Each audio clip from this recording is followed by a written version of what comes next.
Marawi, Philippines. At a crowded center for refugees fleeing the fighting that has ravaged this city, Merlinda Obedencio never lets her most valuable possession out of sight: a blue cell phone. It is the only link she has to her husband and 3 of their 6 children being held by Islamic State-linked extremists. Obedencio's husband, Raul, and their children were captured by the local Mot extremist group during a siege that started May 23 and has left almost 600 dead. Almost 400,000 people have been displaced by the fighting in Marawi, a city on the southern island of Mindanao, according to the Philippine military. And like Obedencio, most face an uncertain future in a region turned upside down by extremist violence. The Islamic State, also known as ISIS, views the drawn-out battle as a major win at a time when it is being driven out of its base in Iraq and Syria, bringing greater attention to the Philippines and Southeast Asia as a new beachhead for extremists.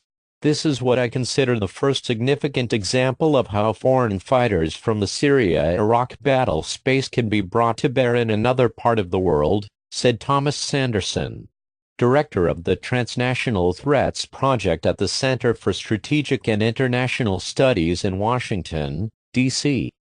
After weeks of not knowing whether her family was alive, Obedencio got a call from her husband, who got access to a hidden cell phone.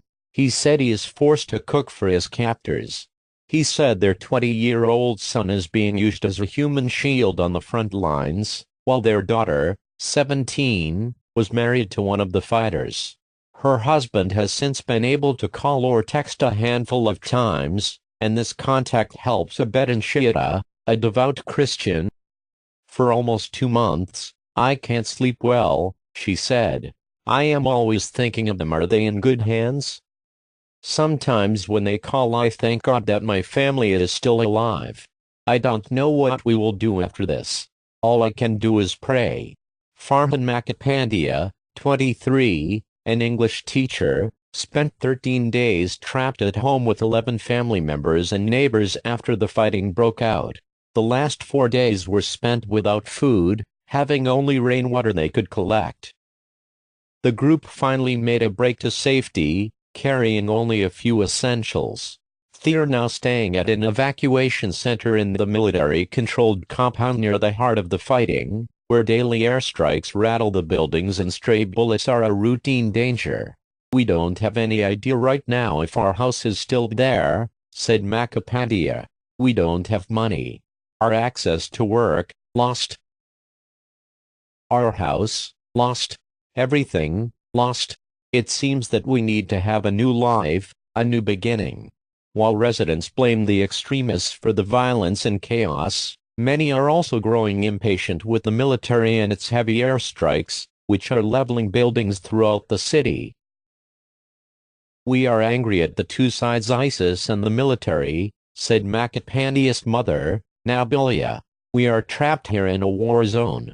The fighting has been contained to a 7,500 square foot area of the city, with 60 to 70 militants holding about 100 hostages, said Lieutenant Carl Joar Herrera, spokesman for the military's task force Marawi. The fighting, which initially was expected to end in a matter of days, has killed 427 militants, 99 soldiers and 45 civilians, according to the military. The Philippine Congress voted Saturday to extend martial law in Mindanao until the end of the year. President Rodrigo Duterte declared martial law for 60 days when the fighting began. Herrera admitted the battle has exposed the gaps and weaknesses in the military's ability to conduct urban warfare. We should see the city or urban area as the battleground of the future, and we need to upgrade our capabilities. Among the fighters who were killed are militants from Chechnya, India, Indonesia, Malaysia, Saudi Arabia and Yemen, while fighters from Pakistan and Morocco are still active in the city. The Philippine military said.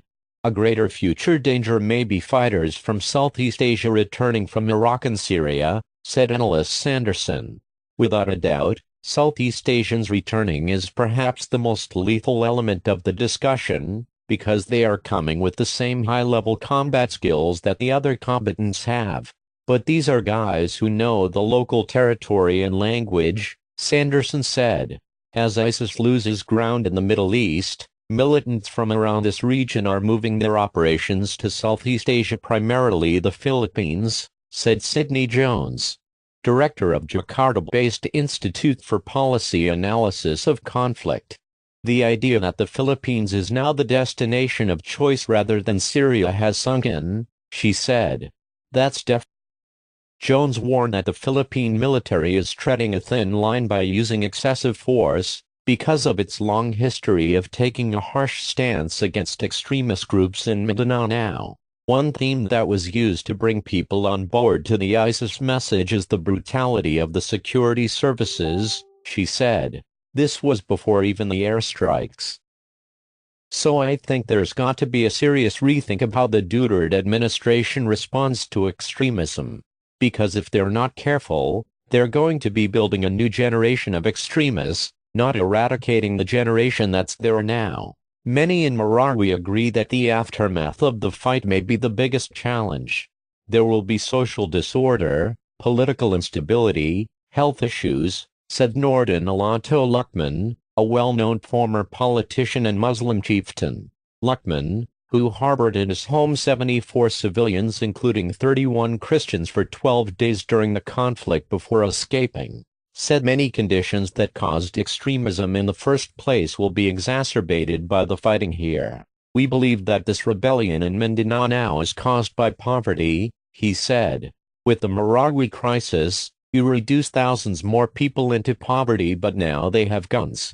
In the meantime, Obedencio waits with her blue phone for news about her trapped family. It's so hard to be a mother trying to look forward to their release, she said. I pray all the time. It's just a great nightmare.